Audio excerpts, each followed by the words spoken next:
Sama-sama menunggu seperti apa arah kebijakan moneter Bank Indonesia di pekan ini. Ekspektasi Anda seperti apa? Kita ke Pak Suwandi terlebih dulu.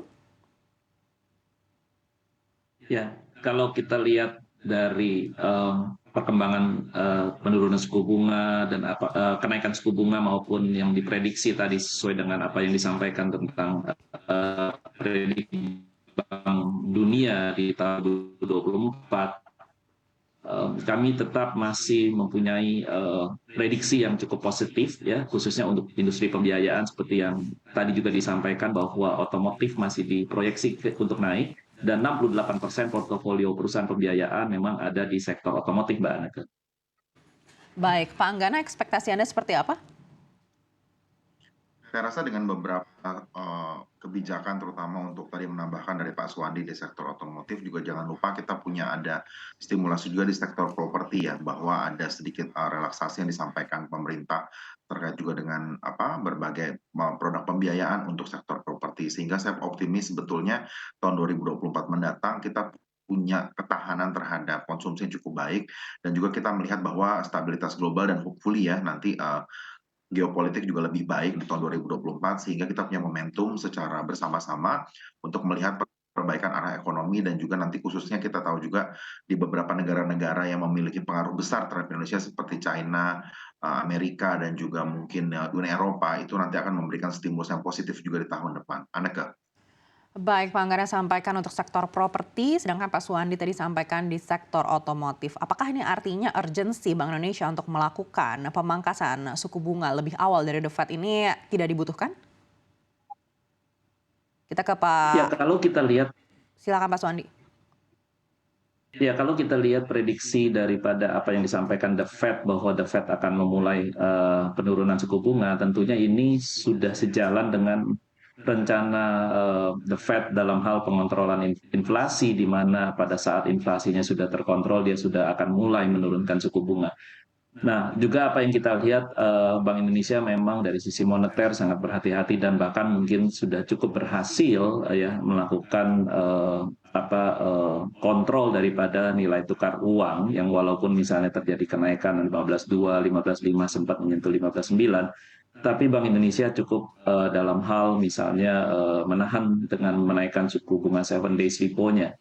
Ini apakah ini berdampak terhadap kenaikan suku bunga misalnya di sektor real? Tentu kami melihat bahwa perbankan Indonesia sangat ample, sangat liquid, dan bahkan kami merasakan bahwa tidak serta-merta bahwa apa yang terjadi kenaikan suku bunga 7 days repo ini disertai dengan kenaikan suku bunga dari perbankan kepada sektor real termasuk kepada kami di sektor pembiayaan. Sehingga walaupun terjadi kenaikan paling hanya sekitar 50 basis point, 25 sampai dengan 50 basis point yang kami namakan adjust kepada debitur-debitur baru kami, Mbak Nake.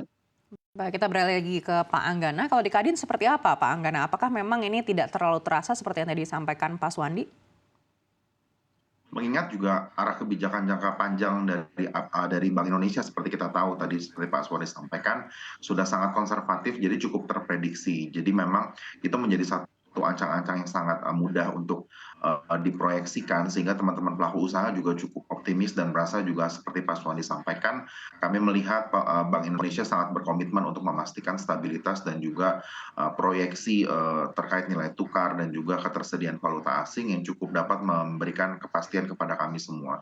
Jadi so far masih oke dari apa yang sudah dilakukan Bank Indonesia kepada seluruh masyarakat gitu khususnya bagi kami pelaku usaha dan betul tadi Pak Suwandi sampaikan koreksi terhadap pembiayaan juga tidak terlalu terasa sebetulnya karena memang range-nya masih sangat tipis ya Pak Suwandi ya. Jadi memang itu hanya berlaku untuk para debitur-debitur baru. Tetapi yang perlu dicermati adalah bagaimana nih ada beberapa uncontrollable faktor gitu soal geopolitik juga itu menjadi salah satu faktor yang membuat kami semua sebetulnya cukup menanti-nanti ya. Jangan sampai ada hal-hal yang di luar prediksi apalagi di akhir tahun nih Pak ya. Pak Suwandi kita berharap akhir tahun kita bisa smooth landing dan juga nanti di awal tahun kita Q1 bisa take off dengan enak gitu.